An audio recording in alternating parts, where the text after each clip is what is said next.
Okay, let's unpack this. We're diving into a fascinating, really high-stakes battle happening right now in China's retail world. Yeah, it's quite something. Think about your local grocery store going, head to head with massive tech players like Alibaba.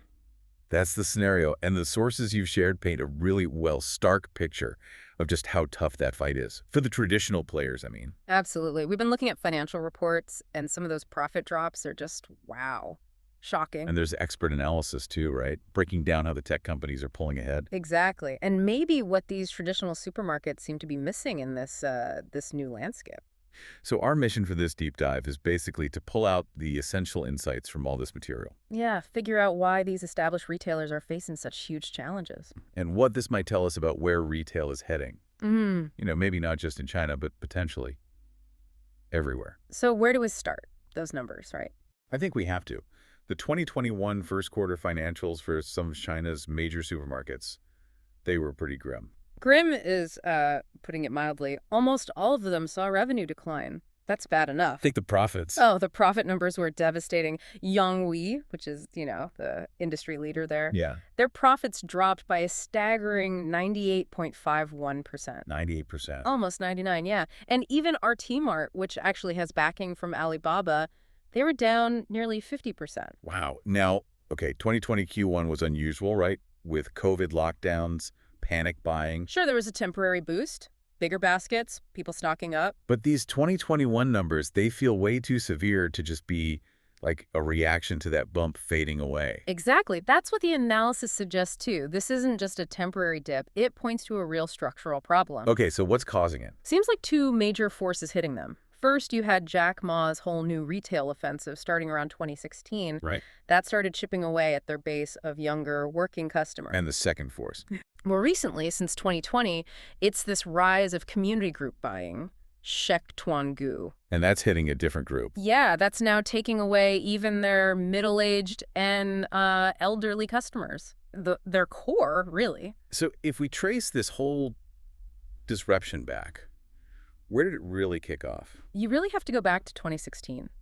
To Jack Ma, Alibaba's founder. What did he do? He made this really bold declaration, said that neither online-only nor offline-only retail would survive on its own. Ah, that's when he coined new retail. Exactly. He argued all retail had to deeply integrate online and offline to survive. I remember hearing that, but at the time it sounded a bit theoretical, like nice rhetoric, but maybe vague. Yeah, people didn't immediately grasp the concrete business model, didn't take it perhaps quite as seriously as they should have. Okay, so what happened? Well, here's where it gets really interesting. While he was out there talking about new retail, Alibaba was secretly developing HemaFresh. HemaFresh. They launched the first store in Shanghai in 2017. And suddenly, boom, the specific, tangible business model of new retail was revealed. What was it like? Basically, a physical supermarket, but designed from the ground up with digital integration at its absolute core. And that hit the industry hard. Oh, yeah. It sent a real shockwave through the existing supermarkets, kicked off this intense period of competition we're still seeing. Now, the traditional supermarkets, they didn't just sit there, did they? No. To their credit, they definitely tried to adapt, especially Yonghui. The market leader. Right. And they've historically been pretty adaptable. They were really at the forefront of trying to respond. What did they do? Well, they launched their own version of a new retail supermarket called Super Species. Okay, similar to Hema. Very similar in concept, yeah. And when fresh food e-commerce started taking off, Yonghui started their own services there too. Right. And then when community group buying appeared, they started prepping their own initiatives for that as well. Other supermarkets often kind of followed Yonghui's lead. And Yonghui has a strong history, don't they? They weren't some struggling player before this. Not at all.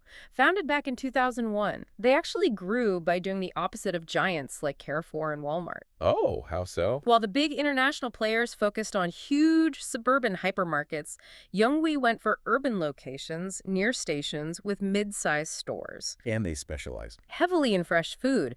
They even developed their own farms and ranches for quality control. And that worked. Worked beautifully, made them the largest chain in China, even bigger than Walmart China in sales. So this isn't a story about, like, incompetent management. These are skilled retailers. Absolutely. They know their stuff when it comes to traditional retail, but they are losing ground to the tech companies. Which brings us to the big question. Why? Why are skilled operators like Yonghui struggling so much against tech? The analysis we looked at points to something really fundamental. It's about their core focus. Okay. Traditional supermarkets like Yonghui, they focus historically and intensely on the product. The goods themselves. Right, how to source it, produce it, distribute it, get it on the shelf, sell it, turn it into money. Their gaze is fixed on the goods. Okay. And the tech companies, how do they differ? They focus on the person, the customer. How does that play out? They're thinking about when a specific individual might want, say, cabbage, and what set of circumstances, what environment, what convenience makes them willing to pay for it from them right at that moment. So product focus versus person focus. And that difference, the analysis argues, is proving decisive in this battle. Now, you hear new retail described sometimes as just, a supermarket that delivers. Yeah. But that's really selling it short, isn't it? Oh, hugely. It's a massive oversimplification. New retail, like HEMA embodies it, offers 4 distinct ways for you to buy. 4 ways. Okay, what are they? 1, order on your phone, get it delivered, standard enough. 2, order on your phone, but pick it up yourself at the store later. Okay. 3, you shop in the store, but then have your items delivered later. Maybe you bought bulky stuff. And 4, just the traditional way.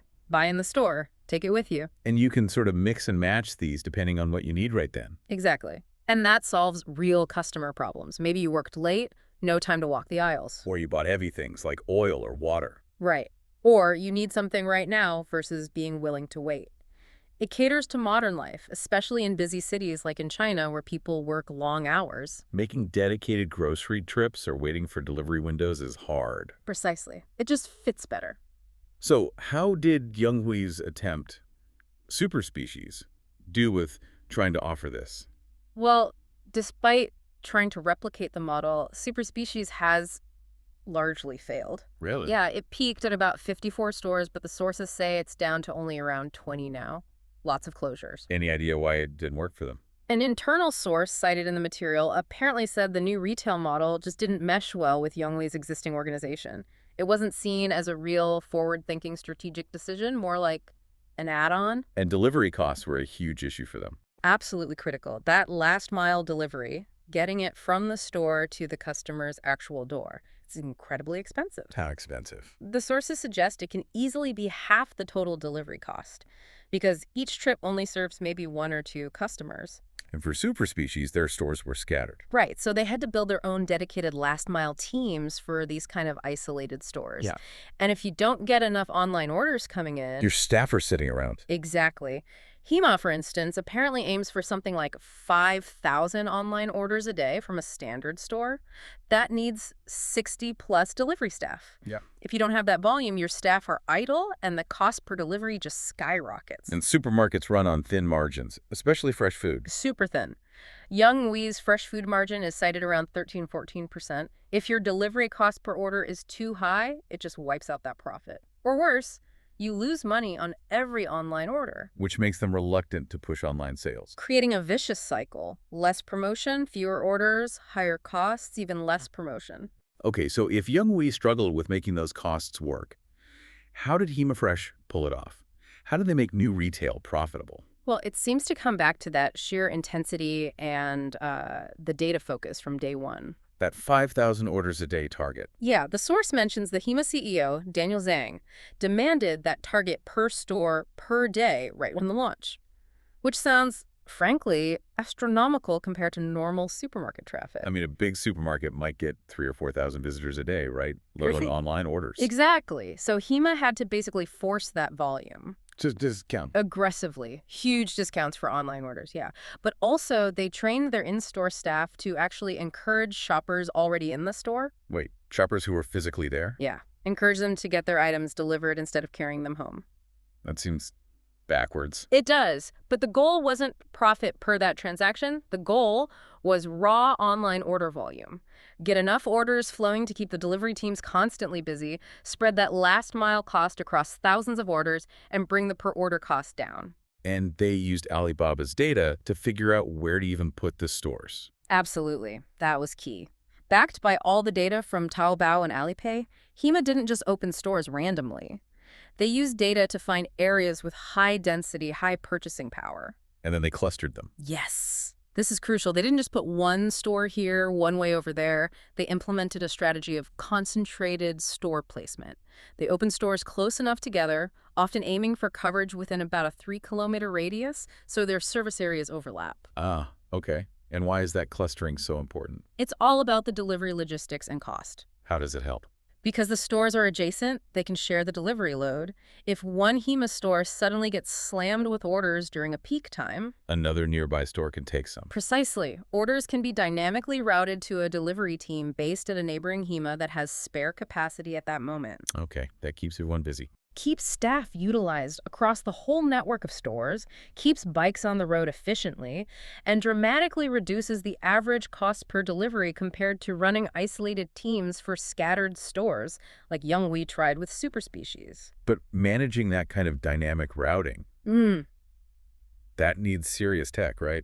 Oh, absolutely. You need sophisticated real-time demand forecasting. You need delivery optimization algorithms. This is where you really see the difference. What difference? HEMA isn't just a supermarket that bolted on some tech. It's fundamentally a tech company using its core data and algorithmic capabilities that happens to be running a supermarket. Whereas Youngwi, Is an excellent traditional logistics and retail company, but they lack that deep native tech DNA and maybe the willingness or ability to invest billions to build it from scratch. so Youngwi's scattered stores couldn't get that network effect. Right. Their attempt felt more like, gluing an online service onto their existing offline business. It added complexity, sure, but without the deep integration needed for real synergy and efficiency. Now, to be fair, Youngwi does have online options. They have their own app, Youngwi Life, and they partner with platforms like JD.080 for delivery too. That's true, they definitely have online channels, but the scale is just vastly different. How different? What did the numbers show? Well, the sources indicate that even with those efforts, online sales only make up about 10% of Youngwi's total revenue. Only 10%. Okay. Right. And the order volume compared to HEMA. It's a huge gap. If you look at Youngwi's own data from their 2020 annual report, they were handling around 230,000 delivery orders a day across their 1,000 or so stores. Okay, so that averages out to, what, 230 orders per store per day? Roughly, yeah. Maybe if you generously factor in the JD Daoji orders, it might push towards 300, maybe 400 orders per store daily. And HEMA, meanwhile. Even before COVID hit, HEMA was already pushing towards that 5,000 order per store target. Right. Post-COVID, they claimed online orders surged by like 3.2 times. They might have hit peaks over 15,000 orders a day per store and maybe settled around 10,000 a day now. It's just a completely different universe of online volume. What's really interesting, though, the sources mentioned HEMA's average order value actually dropped quite a bit after COVID. Yeah. From like 80 yuan down to 40. Yeah, that is fascinating. And it suggests a shift in how people are using it. With easy, cheap, or free delivery, people aren't waiting to build up a big weekly shop online. They're buying less more often. It seems like it. Buying just what they need for tonight's dinner, or maybe just ordering those couple of heavy items they don't want to carry. That buy only what you need right now behavior. But even with smaller basket sizes, that massive online order volume must be what drives HEMA's overall efficiency, especially like sales per square meter of store space. Absolutely. The sources state over 70% of HEMA's total sales were coming from online post-COVID. That allows them to achieve vastly superior sales per square meter compared to traditional supermarkets. Not much better. The data from 2019-2020, even before the latest surge, showed HEMA was already 4 times more efficient by that metric. And you have to assume that gap has only widened since then. Okay, so supermarkets were trying to grapple with new retail. And then, boom, another wave hits them in 2020. Community group buying. Right, Shektuan Gu. Just as they were trying to figure out the HEMA challenge, this completely different model emerged and scaled rapidly. And the core idea here is even simpler, right? And cheaper. Much simpler, and yes, it drives costs down even further. The basic model is you pre-order your items, usually the day before, often via a platform like WeChat. Okay. Then the next day, all the orders for your neighborhood are delivered in bulk to one central pickup point. Could be a small local convenience store, could be the home of a designated community leader. And then the customer just goes there to collect their stuff. Exactly. You go pick it up yourself. So that completely cuts out that super expensive individual last mile delivery to every single door. Pretty much. The customer handles that final leg. Now, some community leaders might offer to drop things off for nearby neighbors as a personal service, but It's not baked into the platform's core cost structure, like HEMA's dedicated delivery fleet. And you mentioned before, it also cuts costs somewhere else. Something about wholesalers? Yes, this is a really big deal. Think about how traditional retail works, even new retail like HEMA. They have to predict demand Right. Forecast what people will buy. and order stock based on those forecasts. You hope you have enough, but not so much that you get tons of waste, especially with fresh food, or not so little that you run out and lose sales. It's a balancing act. It is, and that requires this whole layer of wholesalers who manage regional supply, forecast demand across many retailers, buffer inventory, and absorb some of that risk. It's a necessary function, but it adds cost. Okay, so how does community group buying avoid that? Because of the pre-order system, demand is known before anything ships. Ah, okay. You only ship what's already been ordered and paid for. Exactly. You don't need to predict nearly as much. Wholesalers, in that traditional role of managing unpredictable demand and supply risk, become largely unnecessary for the platform itself. They just fulfill the confirmed orders, often sourcing directly or from larger distribution centers. And removing that whole layer of cost, that must make a big difference on price. Huge difference. It allows these community group buying platforms to sell fresh produce, groceries, everyday items at prices significantly lower than traditional supermarkets can typically match. And for the customer, what's the trade-off? Waiting a day and having to go pick it up. That's basically it. But think about it. For routine items like rice, oil, vegetables, ordering the day before isn't a major hassle for many people. Sure. And popping over to a nearby pickup point. It's similar effort to going to the supermarket anyway, maybe even faster because your order is already paid for, bagged up, just waiting for you. And crucially, who is this model attracting? Is it the same people using HEMA? This is where it gets really tough for the supermarkets. Community group buying has been incredibly successful at attracting customers who used to shop primarily at traditional supermarkets. Including the older demographics. Yes, including the middle-aged and elderly shoppers who might have been a bit slower to adopt HEMA's very app-centric delivery-focused model initially. It's hitting the supermarkets right in their core, loyal customer base. A direct hit. So when you put all this together, new retail, community group buying, it really does seem to circle back to that core issue you mentioned earlier, that focus difference. Yeah, the product versus the person. It feels like the traditional Chinese supermarkets are still thinking too much about the product and the shelf. As you mean? Their mindset is geared towards get a good product, it sells quickly, a bad one stays on the shelf, that's waste. They think about stocking, replenishment, display, efficient operations, moving boxes. But not necessarily about the customer beyond that transaction. Exactly. Not deeply thinking about the customer's whole journey, their context, their other needs, how to build a relationship beyond just selling them stuff when they happen to be in the store. And the sources suggest this is really obvious in how they handle digitalization, like membership programs. Absolutely. It's a stark contrast. For most of these supermarkets, their membership programs are still pretty basic. You get a card, maybe an app, you collect points, you get discounts. Just a database for promotions, basically. Pretty much. There's very little evidence of them using that data for sophisticated analysis of customer behavior, segmentation, understanding who isn't shopping with them or why. Which is unthinkable for a tech company. Completely. Remember how HEMA initially tried to refuse cash payments altogether? Yeah, forcing everyone onto their app linked to Alipay. It was controversial and regulators made them backtrack, but it showed their absolute priority from day one. Capture 100% customer data. They still push app adoption relentlessly. Why? What do they do with it? Because that data fuels everything. Understanding who buys what, when they buy it, where they live, which channel they prefer, in-store, delivery, pickup. That allows for personalization, optimized marketing, better forecasting, smarter store placement, everything. I mean, you don't even need super complex AI to get started with using customer data better, right? Not at all. The analysis points out even simple things could make a huge difference. Supermarkets know the demographics of the neighborhoods their stores are in. Sure, census data and stuff. Right. If they just compared that public demographic data to their actual membership data for that store. They'd immediately see who they aren't reaching. Exactly. Which customer segments are underrepresented in their store compared to the local population? Once you know that, you can start asking why and develop targeted strategies.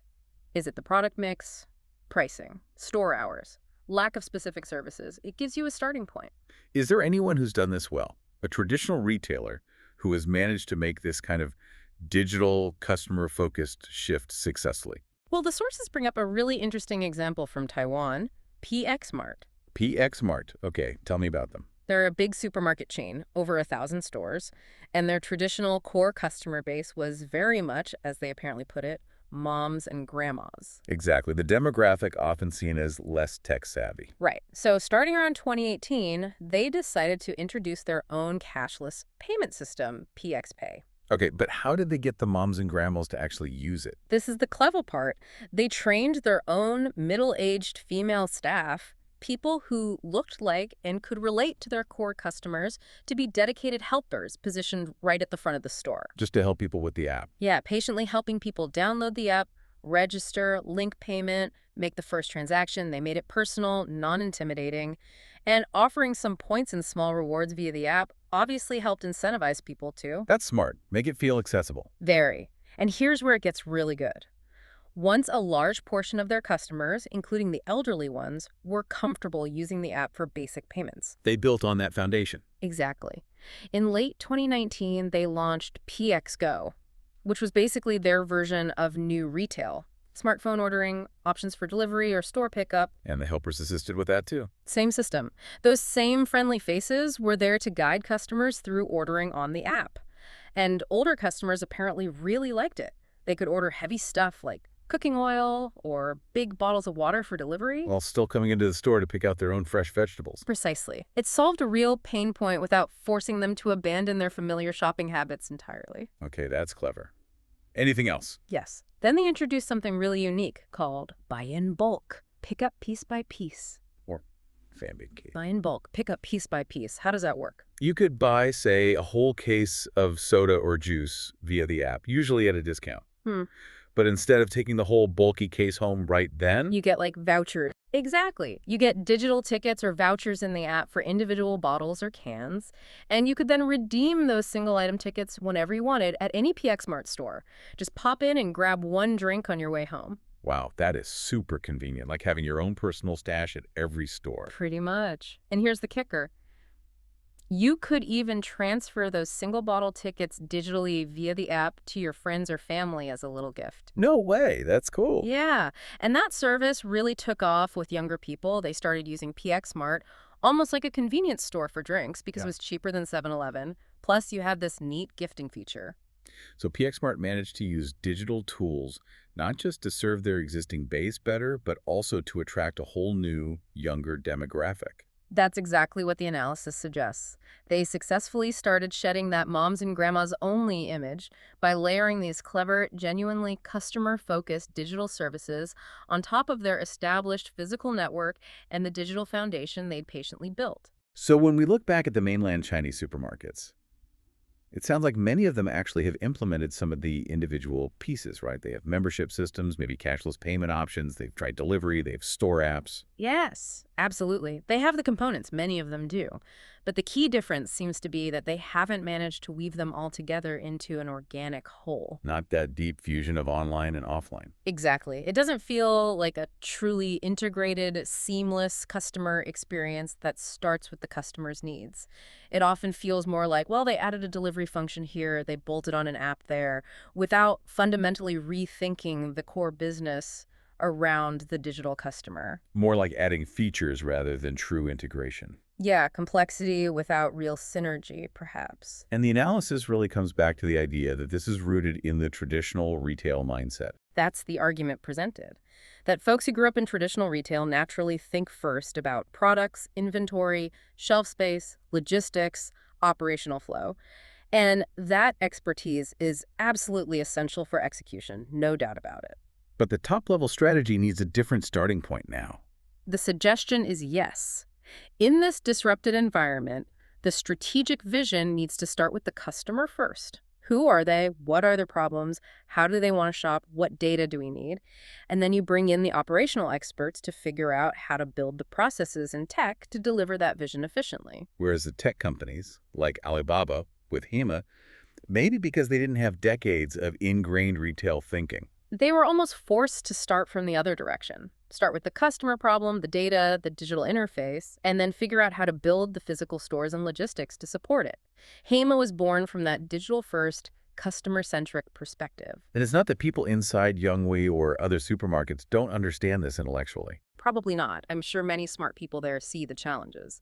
But changing the fundamental operating logic and culture of a massive established organization built over decades around a product and logistics centric model, that's just incredibly difficult. So, wrapping this up, what does this all mean for the road ahead? It really sounds like China's fresh food retail sector is right in the thick of a massive tech-driven transformation. It really is. And the traditional players are, well, clearly struggling to adapt their core thinking and effectively leverage technology, even when they do implement some of the tools. It's about more than just having an app. The battle definitely isn't over yet, is it? But those Q1 2021 numbers we started with, they feel like a really stark warning sign for the established supermarkets. A very severe one. It poses the question, can they fundamentally pivot their core business mindset? Can they launch a genuine integrated counteroffensive? Or will the tech giants just continue to chip away at their foundations, pulling away more and more customers with models like new retail and community group buying? And the sources mentioned the last quarter of the year is usually weak for supermarkets anyway. Yeah, suggesting that this coming winter could bring some truly significant shifts. More pressure, maybe even some major shakeups in the industry. You know, this whole situation, looking at China's retail, it makes you wonder, maybe it raises a broader question for any established industry facing disruption anywhere in the world. It is. How much of the challenge is really about just adopting the new tools and the latest technologies? And how much is actually about something deeper? About fundamentally changing the way you think about your business and maybe most importantly, who your customer really is today and what they actually need now.